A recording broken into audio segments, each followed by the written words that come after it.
안교 교과 방송을 시작하겠습니다. 이번 주의 교과는 야곱이 이스라엘이 되는 이야기를 중심으로 공부합니다. 이번 주 교과의 성경 본문은 창세기 32장 22절부터 창세기 35장 29절까지입니다. 야곱이 하나님과 씨름하고 이스라엘이라는 이름을 받게 되는 놀라운 이야기와 그리고 야곱이 형 에서를 만나는 이야기, 레아가 낳은 딸 디나가 수치를 당하는 이야기, 우상숭배로부터 떠나 베델의 하나님의 축복의 약속을 받는 이야기, 그리고 라헬의 죽음과 같은 이야기들이 이번 주에 우리가 함께 공부할 내용의 요지라고 볼 수 있습니다. 이번 주의 교과, 즉 야곱이 이스라엘이 되는 이야기와 그 이후의 이야기들을 살펴보기 전에 먼저 성경의 기록에 기초한 이삭과 야곱과 요셉의 연대표를 정리해 보도록 하겠습니다.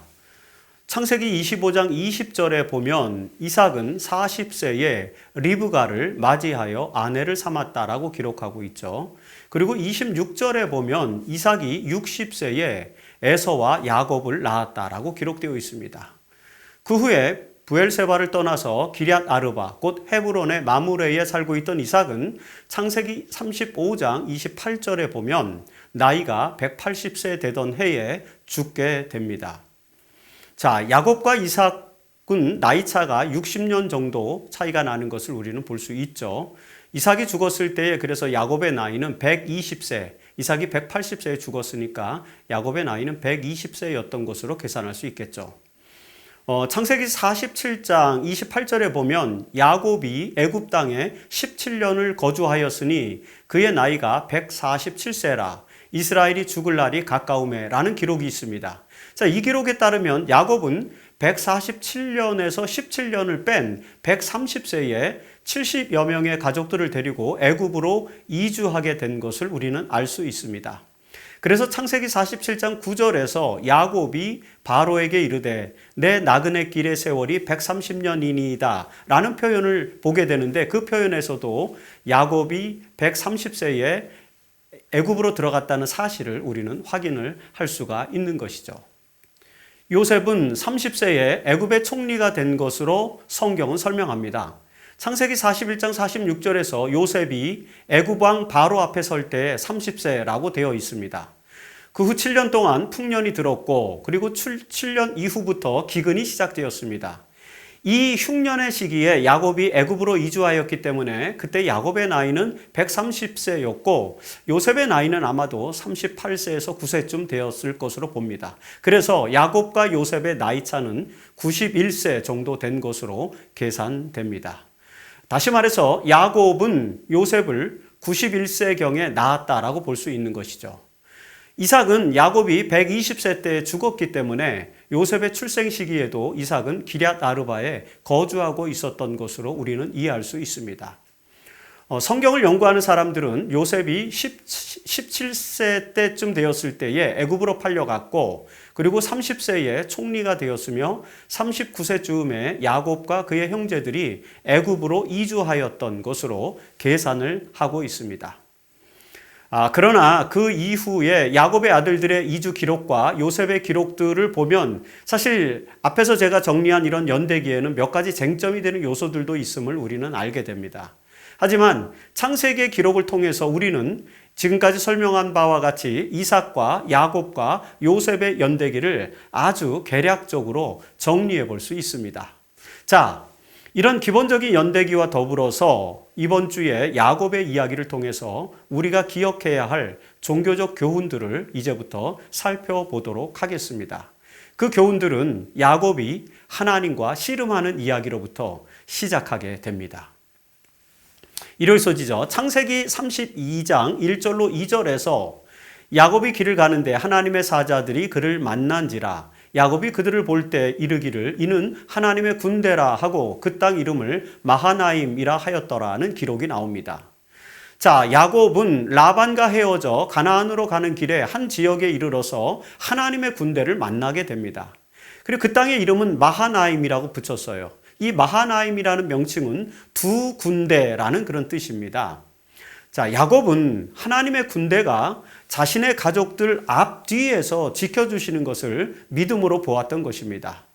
뒤쪽으로는 라반의 공격으로부터 보호함을 받는 것이고, 그리고 앞으로는 에서의 무리로부터 자신들을 지켜주시는 그런 하나님의 군대를 만났다는 고백입니다. 그래서 마하나임, 즉 두 군대라는 이름이 주어진 것입니다.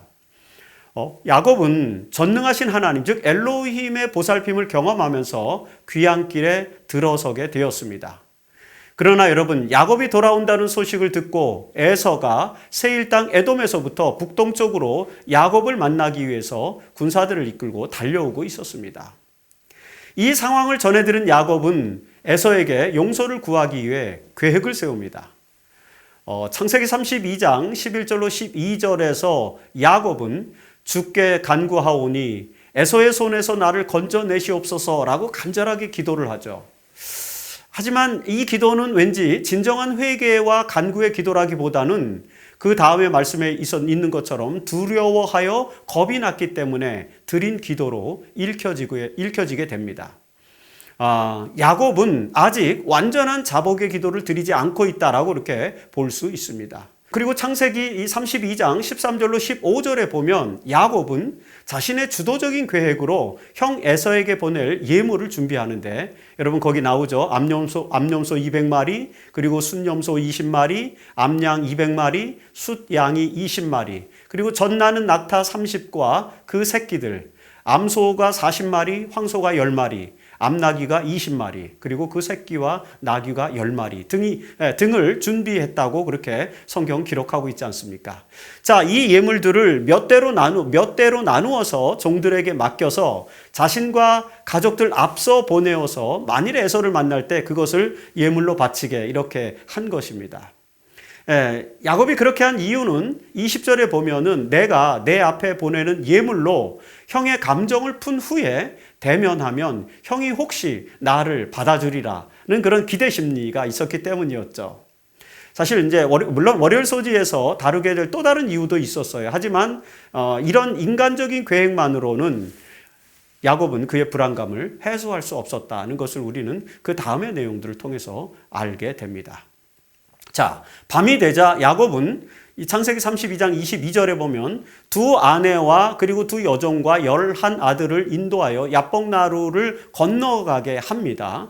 그리고 자신은 강을 건너가지 않고 홀로 그 야복강가에 남아 있습니다. 그때에 어떤 사람이 날이 새도록 야곱과 씨름을 하게 되죠. 자, 이 야곱의 씨름 사건은 그의 믿음의 생애에서 가장 중요한 사건이 되었습니다, 여러분. 이 사건에서 우리가 주목해야 할 내용은 다음과 같은 것입니다. 자, 첫째, 야곱은 아직 완전한 자복을 하지 않았고, 그리고 하나님을 의지하는 강한 믿음을 아직까지 소유하지 못했던 것 같습니다. 그래서 야곱은 자신의 방식으로 문제를 해결해 보려고 하고 있습니다. 그러면서도 그런 상황에서 자신이 없기 때문에 매우 불안한 마음을 지금 드러내주고 있는 것이죠. 자, 여러분, 참된 회개와 자복을 통해서 하나님을 만나지 못한 사람들은 믿음으로 굳게 서지 못하는데 야곱의 상태가 바로 그런 상황이었다라고 우리는 이해를 할 수 있습니다. 둘째, 자, 이렇게 믿음이 부족한 야곱의 상태를 간파하고 24절에 보면 어떤 사람이 이슈죠. 어떤 사람이 날이 새도록 야곱과 씨름을 하게 됩니다. 여기에 표현된 이 한 사람이라는 단어를 호세아서 12장 3절로 4절에서는 하나님, 천사라고 그렇게 표현하고 있습니다. 이 사건을 기록하면서. 교재 저자인 득한 교수는 이 용어가 하나님의 임재를 떠올리게 하는 표현이라고 또 설명하면서 다니엘서 10장 5절 그리고 여호수아 5장 13절로 15절에서 하늘의 제사장 또는 여호와의 군대 대장과 같은 표현이라는 점을 강조하고 있죠. 자, 이런 해석에 따라서 여러 주석서에서는 야곱과 씨름하던 존재가 결국에는 예수 그리스도였다라고 이렇게 해석을 내리게 됩니다. 기독교에서는. 자, 야곱은 그 존재가 누구인지 알지 못한 채 필사적으로 싸웠습니다. 호세아는 이런 기록을 했죠. 야곱이 힘으로 하나님과 겨루었다라고 이렇게 표현합니다. 여러분, 이 엄중한 투쟁의 순간에도 야곱은 인간의 힘을 의지해서 자신의 위기를 모면해 보려고 노력하고 있는 것입니다. 그러자 그때 천사는 야곱의 엉덩이 뼈를 쳤고 야곱은 그와 씨름을 하다가 엉덩이 뼈를 다치게 되죠. 25절에 보면. 그래서 야곱은 더 이상 자신의 힘을 의지할 수 없게 됩니다. 그러자 그는 오로지 그 천사를 붙들고 매달리게 됩니다. 자, 여러분, 야곱은 비로소 그 상대가 누구인지를 간파하고 자신의 문제를 해결할 수 있는 방법이 하나님께 매달리는 것밖에는 없다는 사실을 깨닫게 되는 것이죠. 그래서 그는 26절에 보면 내게 축복하지 아니하면 가게 하지 아니하겠다라고 필사적으로 매달리게 되는 것입니다. 여러분, 드디어 야곱이 믿음을 강력하게 드러내는 순간이 다가온 것입니다. 자, 셋째, 창세기 32장 27절에는 그 사람이 그에게 이르되 내 이름이 무엇이냐? 그가 이르되 야곱이니이다 라는 기록이 나옵니다. 자, 천사의 물음에 야곱은 자신이 야곱, 즉 형의 발 뒤꿈치를 잡은 자, 약탈자, 빼앗는 자 이런 뜻이지 아닙니까? 야곱이라는 뜻이 라고 자기 스스로 자기의 정체성을 자백을 하게 되는 것입니다. 야곱은 자신의 이름을 말함으로써 진심으로 자신의 과거의 죄를 자백하였고 중생을 이제 경험하게 되는 것입니다. 그래서 이런 야곱에게 하나님은 이스라엘이라는 이름을 주시게 됩니다. 자, 야곱은 하나님과 겨루어 이기게 되었고 거듭남으로 말미암아 한 백성의 조상, 즉 이스라엘이 된 것입니다. 이 이야기는 구속사적 문법을 잘 드러내줍니다. 여러분, 새로운 사람으로 거듭나기 위해서는 우선 성령을 받아들이고 이제 천사와 씨름하는 그런 내용입니다. 그 다음에 자백과 중생을 경험해야 하는 것입니다. 야곱은 자기의 이름이 야곱이라고 밝히면서 스스로를 자백했고 그 다음에 이스라엘이라는 이름을 받음으로써 중생을 경험하게 된 것입니다. 자, 야곱은 이런 경험을 하게 되었고 이스라엘로 거듭나게 되었습니다. 이후 야곱은 그곳 이름을 브니엘이라고 하였는데 이 이름의 뜻은 여러분이 아시는 것처럼 하나님을 대면하여 보았으나 내 생명이 보존되었다라는 그런 뜻 아닙니까? 영적인 투쟁을 통해서 성령의 임재를 경험한 야곱은 자백을 통해서 중생을 경험하여 이스라엘이 되었고 드디어 하나님을 대면하게 되었습니다. 이런 놀라운 경험을 하게 된 야곱은 이제 형 에서를 만날 용기를 갖게 된 것입니다. 월요일 소지는 창세기 33장을 중심으로 다루게 되죠. 창세기 33장에서 야곱이 드디어 에서를 만나는 장면이 기록되어 있습니다.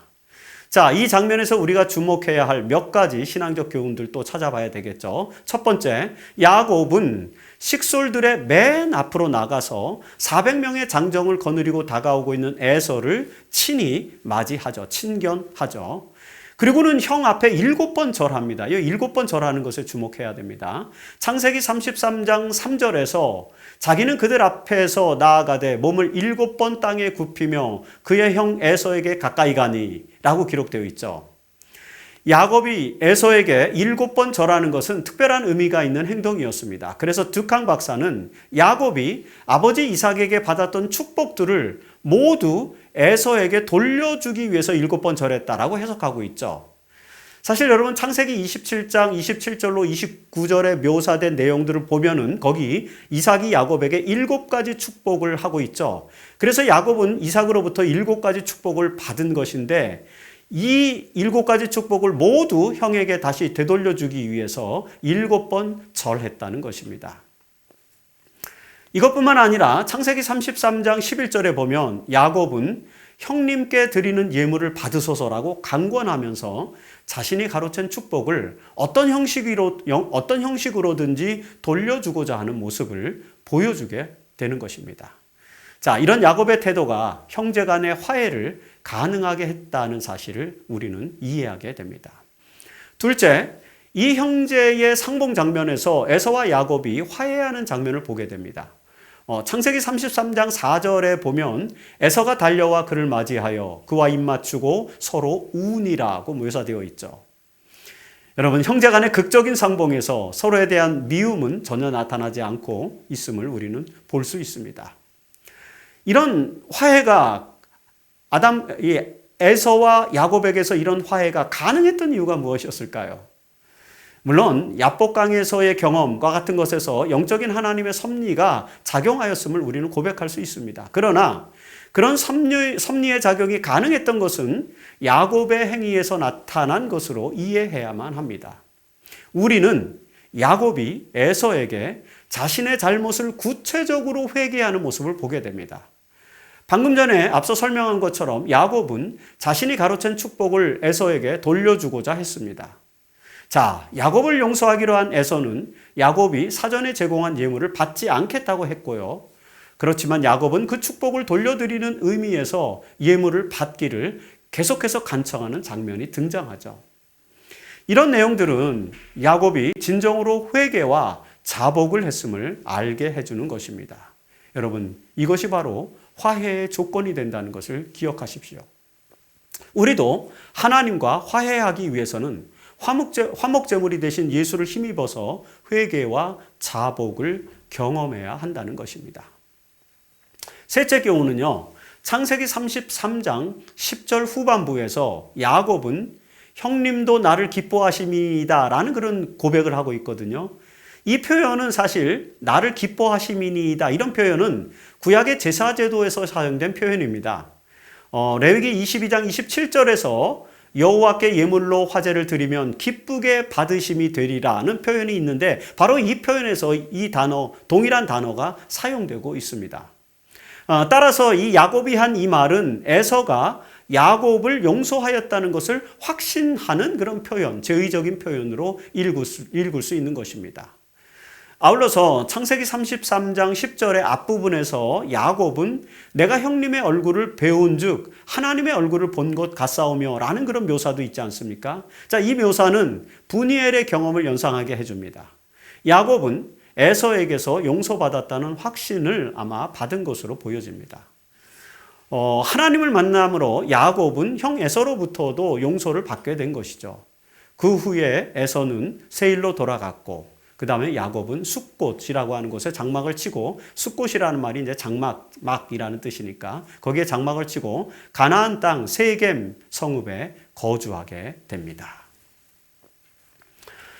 창세기 33장의 마지막 부분은 야곱이 에서와 헤어진 후 가나안 땅 세겜에 정착하는 내용이 기록되어 있습니다. 창세기 33장 18절에는 야곱이 밧단 아람에서부터 평안히 가나안 땅 세겜 성읍에 이르러 그 성읍 앞에 장막을 치고 오라고 기록되어 있습니다.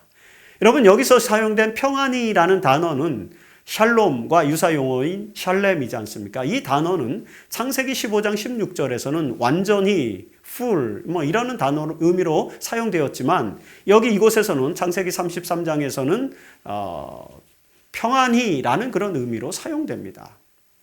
야곱은 세겜에서 평화를 추구하였던 것 같습니다. 그러나 여러분, 히위 족속과 가나안 족속과 브리스 족속이 살고 있던 그 땅에서 평화를 유지한다는 것 쉽지 않았던 것 같습니다. 야곱이 이곳에 정착한 지 얼마 안 되어서 야곱의 식구들은 매우 큰 사건에 휘말리게 됩니다. 그것이 창세기 34장에 나오는 기록이죠. 자, 창세기 34장 2절에는 히위 족속 중에 하몰의 아들, 그 땅의 추장이었던 세겜이 디나를 보고 끌어들여 강간하여 욕되게 하고 라고 기록하여서 이 사건의 배경을 이제 설명을 합니다. 여러분이 아시는 것처럼 디나는 창세기 30장 21절에서 레아가 낳은 딸로 등장하지 않습니까? 자, 이 구절은 야곱의 자녀들 중에서 딸의 출생에 대한 유일한 기록인데 이는 아마도 창세기 34장에서 디나의 사건을 염두에 두고 기록한 것으로 우리는 생각해 볼 수 있죠. 여기 창세기 34장에 등장하는 디나 사건의 전말은 이렇습니다. 세겜에서 레아가 낳은 딸 디나가 그 고장 여자들을 보러 나갔는데 그 지방의 군주였던 하몰의 아들 세겜이 디나를 겁탈한 후에 야곱에게 와서 아내로 달라고 요청하는 그런 내용입니다. 창세기 34장에서 디나는 히브리어의 표현에 보면 레아의 딸, 밧레아 이렇게 묘사되어 있어요. 여러분, 성경에서 누구의 딸이라는 표현에서 여성의 이름, 레아의 딸 이런 식으로 등장하는 것은 매우 독특한 경우입니다. 대개 다 남성이죠. 그럼에도 불구하고 이런 표현들이 등장하는 거죠. 그래서 성경학자들은 아마도 이런 표현이 야곱이 디나를 사랑하지 않았음을 반영하는 것이 아닌가라고 그렇게 해석하기도 합니다. 아무튼 이 사건에서 우리는 몇 가지 중요한 시사점을 살펴볼 수 있습니다. 자, 첫 번째, 세겜은 디나를 강간한 범죄를 저질렀지만 곧 그녀를 사랑하게 되었고, 그래서 아버지 하몰을 통해서 토지와 가축 등 지참금을 지불하기로 하고 야곱에게 디나와의 혼인을 요청하게 됩니다. 자, 이 이야기에서 세겜은 비록 강간범이었지만 디나를 사랑하는 모습을 보여줍니다. 여러분, 하몰과 세겜은 모든 남자들의 할례를 포함해서 야곱의 아들들이 요구하는 모든 것을 다 수용하죠. 이런 세겜의 행위는 디나에 대한 사랑이 진정한 것이었음을 알게 해줍니다. 그런데 여러분, 성경에는 정작 그 피해자인 디나는 어떤 입장을 가지고 있었는지는 전혀 드러나지 않고 있죠. 그 이유가 무엇일까요? 그것은 아마도 성경이 남성 중심의 기록이었기 때문으로 이해됩니다. 디나의 감정은 기록되지 않은 것이죠. 남성 중심으로 기록되다 보니까. 자, 둘째, 야곱의 태도는 독자들이 이해하기 너무 어렵게 이렇게 되어 있죠. 창세기 33장 5절에는 야곱이 그 딸 디나를 그가 더럽혔다 함을 들었으나 자기의 아들들이 돌아오기까지 잠잠하였고 라고 그렇게 기록합니다. 여러분, 딸이 강간을 당하였는데도 불구하고 야곱은 그의 아들들이 돌아올 때까지 잠잠히 기다렸다는 것. 이거 이해할 수 있습니까? 이해하기 굉장히 어려운 상황이죠. 그래서 여러분, 대부분의 해석가들은 야곱이 이런 태도를 취한 것은 이제 그 야곱에 대한 변명을 해주는 거죠. 이런 태도를 취한 것은 아마도 야곱이 주변의 가나안 족속들, 특별히 이제 히위 족속들과 화친 전략을 취했기 때문이었다라고 이렇게 설명을 합니다. 아마 사회문화적으로 볼 때 그런 해석이 어느 정도는 가능할 수 있습니다. 하지만 그럴지라도 그럼에도 불구하고 야곱의 태도는 너무 의아하죠. 이상하죠. 그래서 또 다른 학자들은 이런 야곱의 태도가 결국 디나를 사랑하지 않았기 때문에 나타난 것이 아니냐라고 그렇게 설명을 하기도 합니다. 자, 셋째, 이 이야기에서 사실 가장 문제가 되는 것은 야곱의 아들들, 특별히 시므온과 레위의 행동이죠. 자, 이들은 하몰과 세겜을 속입니다. 그래서 히위 족속들을 전부 할례받게 한 후에 그들이 움직이지 못할 때 3일째 될 때 그들을 모두 살육하게 되죠. 여러분, 심지어 이 시므온과 레위는 창세기 34장 27절로 28절에 보면 그 시체가 있는 성읍으로 가서 노략을 하였으니 그들의 모든 재물을 빼앗았으며 그리고 그들의 자녀와 그들의 아내들을 사로잡고 다 노략하였다라고 그렇게 기록되고 있습니다. 자, 시므온과 레위는 거짓말과 속임수를 사용하여 살인과 약탈을 일삼고 있는 것입니다. 우리가 창세기 49장 5절에서 7절에 보면 이 사건 때문에 시몬과 레위는 야곱의 유언에서 축복 대신에 오로지 저주를 받게 되죠. 야곱은 너희가 내게 해를 끼쳐 이 땅의 주민 곧 가나안 족속과 브리스 족속에게 악취를 내게 하였도다라고 한탄하면서 창세기 34장 30절이죠. 그렇게 한탄하면서 아들들의 그 복수국을 단호하게 꾸짖고 그리고 이제 세겜을 떠나서 베델로 할 수 없이 이주를 하게 됩니다. 자, 그 이주의 과정에는 하나님의 명령도 포함되어 있다고 성경은 기록하고 있습니다. 이것이 수요일소지의 내용입니다. 여러분, 세겜에서 일어난 디나 사건과 히위 족속에 대한 그리고 가나안 족속, 브리스 족속에 대한 대학살 사건으로 인해서 야곱은 더 이상 세겜에 머물 수 없게 되었습니다. 야곱은 시므온과 레위를 꾸짖으면서 말한 것처럼 야곱의 가족들은 수가 적었기 때문에 가나안 족속과 브리스 족속이 연합하여 야곱의 부족들을 공격할 수도 있는 그런 상황을 맞이하게 된 것이죠. 그래서 창세기 34장 31절에서 하지만 창세기 34장 31절에서 야곱의 아들들은 우리 누이를 창녀같이 대우하였는데 우리가 이렇게 하는 것이 당연하지 않습니까? 라고 이렇게 항변을 하지 않습니까? 그럼에도 불구하고 그들의 이런 복수국은 결과적으로는 거주의 안전을 실질적으로 위협하게 되었습니다. 그래서 야곱은 세겜을 떠나야만 했죠. 자, 창세기 35장 1절에 보면 이 야곱의 이주, 세겜에서 베델로 떠나는 이주는 하나님의 명령으로도 표현되어 있습니다. 거기 보시면 이런 말씀이 있죠. 하나님이 야곱에게 이르시되 일어나 베델로 올라가서 거기 거주하며 하나님께 거기서 제단을 쌓으라 하신지라. 여러분, 아브라함과 이삭과 야곱은 거주지를 이주할 때마다 항상 하나님의 명령을 따르는 것으로 묘사하고 있습니다. 그리고 새로운 지역으로 이주할 때마다 그곳에 제단을 쌓고 그곳에서 하나님께 예배하는 것으로 또 기록하고 있죠. 자, 이런 창세기의 기록들은 인간의 삶을 하나님의 주권에 맡기는 믿음의 행위를 드러내는 것입니다. 야곱은 세겜을 떠날 수밖에 없는 상황이 되었고 그런 상황을 하나님의 명령으로 받아들이는 믿음을 우리는 이 성경에서 읽을 수 있는 것입니다. 야곱이 하나님의 집으로 명명된 베델로 떠나기 전에 먼저 해야 할 일이 있었습니다. 자, 창세기 35장 2절에서 야곱은 너희 중에 있는 이방 신상들을 버리고 자신을 정결케 하고 그리고 너희들의 의복을 바꾸어 입으라고 명령하죠.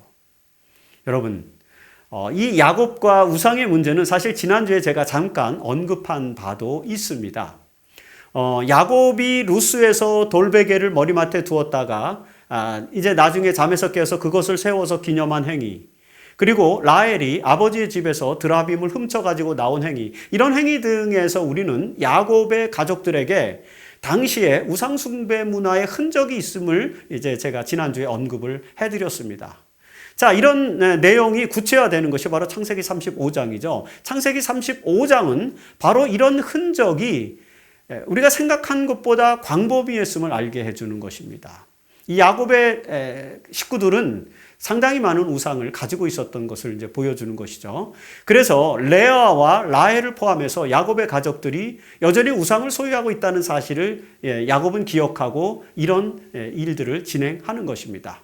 자, 야곱은 베델로 이주하여 제단을 쌓으라는 하나님의 명령을 듣고 자신의 집에서 우상을 완전하게 제거하기로 결심을 하게 됩니다. 그래서 세겜을 떠나기 전에 그의 식구들에게 모든 우상들을 버리라고 명령을 하죠.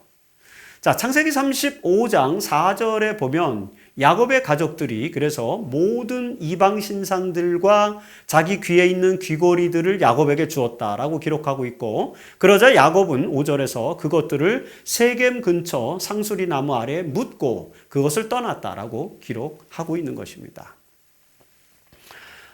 세겜에서 위기를 맞이했던 야곱은 하나님의 절대적인 도움이 필요로 되었기 때문에 그가 도움을 받았던 베델로 돌아가게 되는 것입니다. 여러분, 베델은 야곱이 하나님을 처음 만난 곳이었지 않습니까? 야곱은 그곳에 하나님의 집을 세울 것이라는 서약을 창세기 28장 22절에 했죠. 그래서 야곱은 아마도 그 서약을 기억했을 것입니다. 그래서 그 서약을 기억하고 그 약속을 지키기 위해서 베델로 돌아가게 되는 것입니다. 특별히 그렇게 하기 위해서 하나님에 대한 절대적인 신뢰를 드러내야 했기 때문에 우상에 대한 믿음을 완전히 버리게 한 것으로 보여집니다.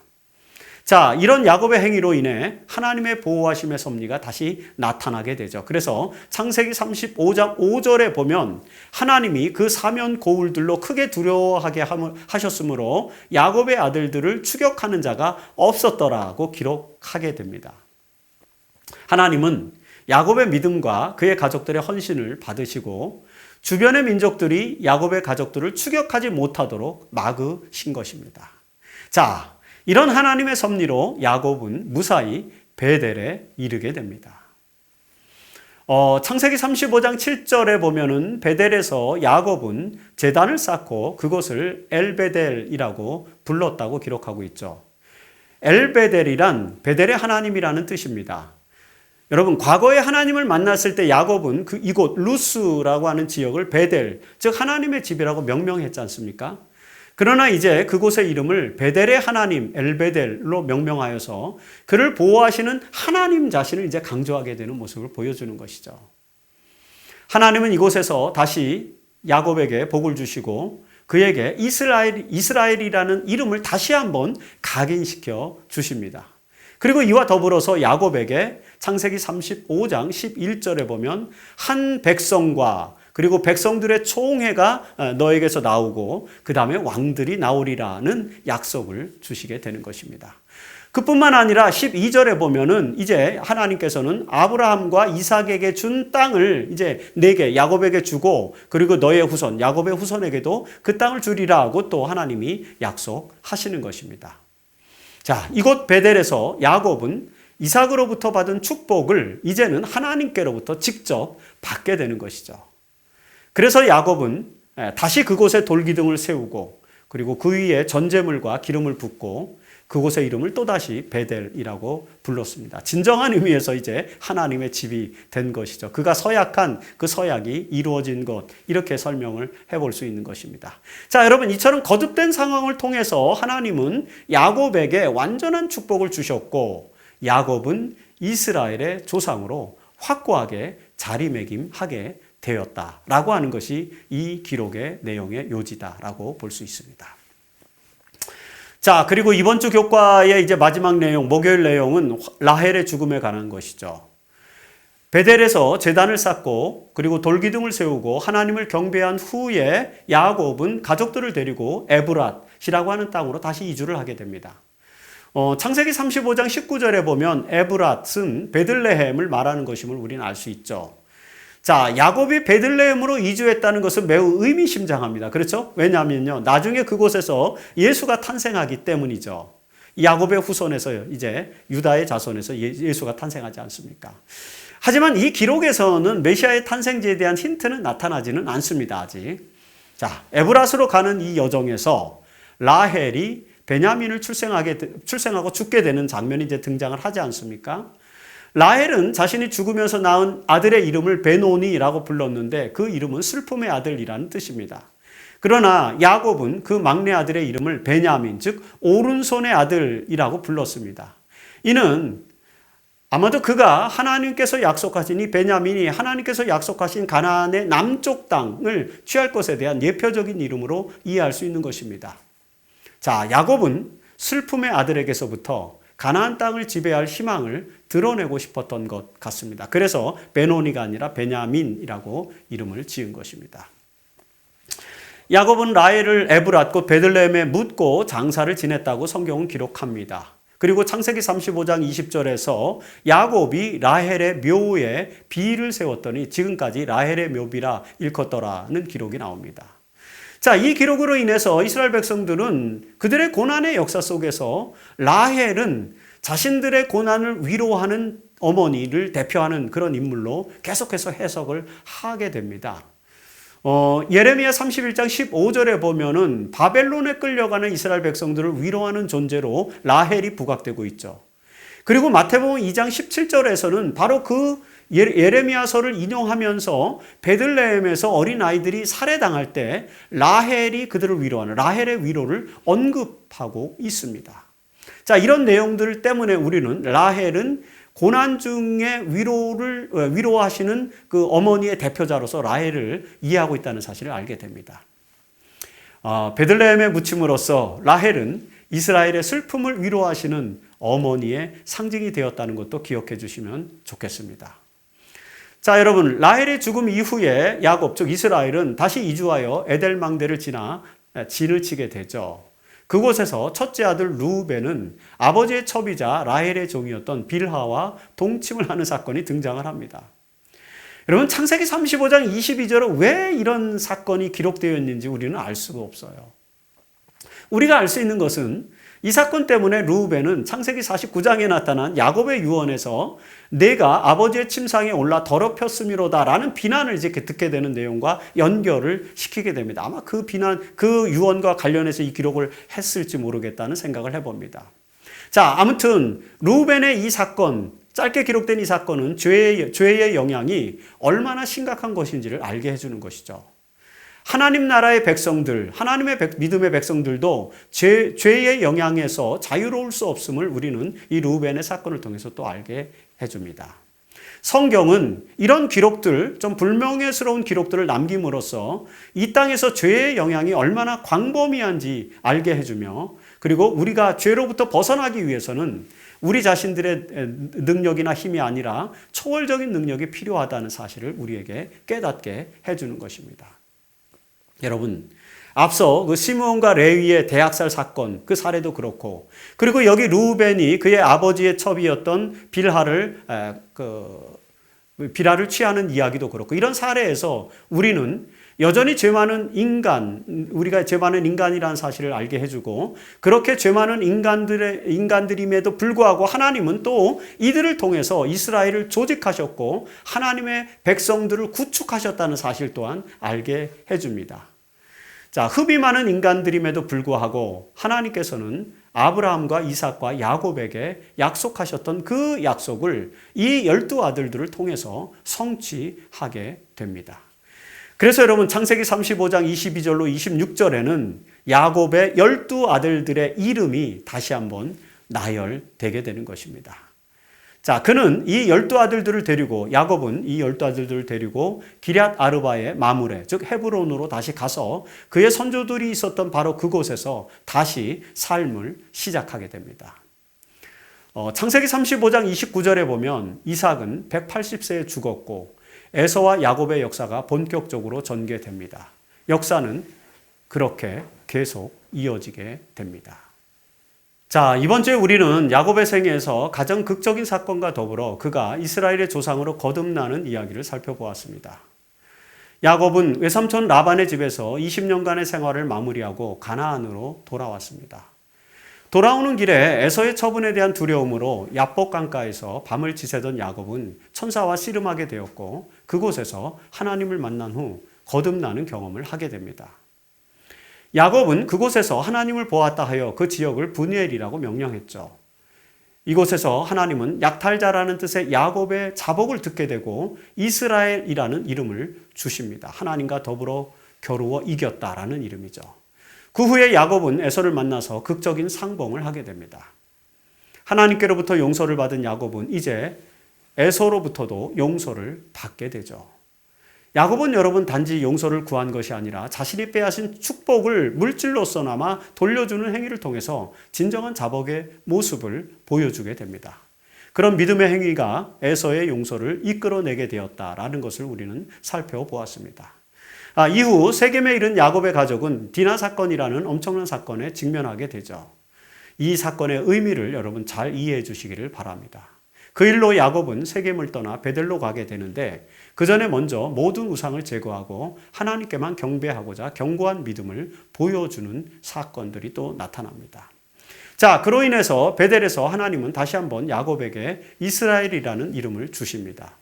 그 후 라헬이 죽었고 베들레헴에 장사를 지낸 후에 야곱은 최종적으로 12 아들과 헤브론에 거주를 하게 됩니다.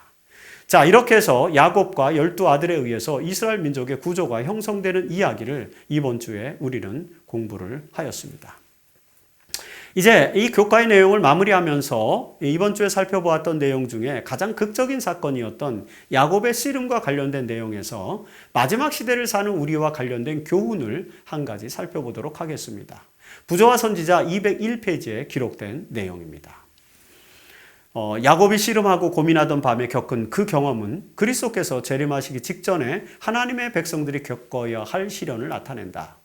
야곱의 이야기는 죄에 빠졌다가 참으로 회개하고 하나님께 돌아오는 사람들을 그분께서 내어쫓지 않으시리라는 보증이 된다. 야곱이 자기 자신의 힘으로 싸워서 얻으려고 하다가 놓쳤던 그것을 얻게 된 것은 자기 자신을 하나님께 내맡기고 신뢰하는 신앙으로 말미암아서였다. 이 일을 통해 하나님께서는 당신의 은혜와 능력만이 그가 갈망하던 축복을 그에게 가져다 줄 수 있다는 사실을 당신의 종에게 가르치셨다. 말세에 사는 사람들에게도 이와 같을 것이다. 위험이 그들을 둘러싸고 절망이 영혼을 억압할 때에 그들은 오직 속죄의 공로만을 의지해야 한다. 우리 스스로는 아무것도 할 수 없다. 야곱의 씨름은 마지막 시대를 살아가는 우리의 영적 투쟁을 예표하는 것이라고 기록하고 있습니다. 따라서 그 야곱의 승리는 우리에게 큰 교훈이 되는 것입니다. 야곱이 그 투쟁에서 승리할 수 있었던 것은 자신의 힘으로서가 아니라 신앙의 힘으로서였다고 기록되어 있습니다. 우리도 마찬가지입니다. 우리는 하나님의 은혜와 능력을 믿음으로 영적 투쟁에서 승리할 수 있습니다. 여러분, 고난 중에 있을 때 속죄의 공로만을 의지해야 한다고 엘렌 화이트는 여기 이 말씀에서 강조하고 있죠. 이 말씀이 오늘 우리의 영적 투쟁에 적용되기를 바라면서 교과 해설 방송을 마치겠습니다.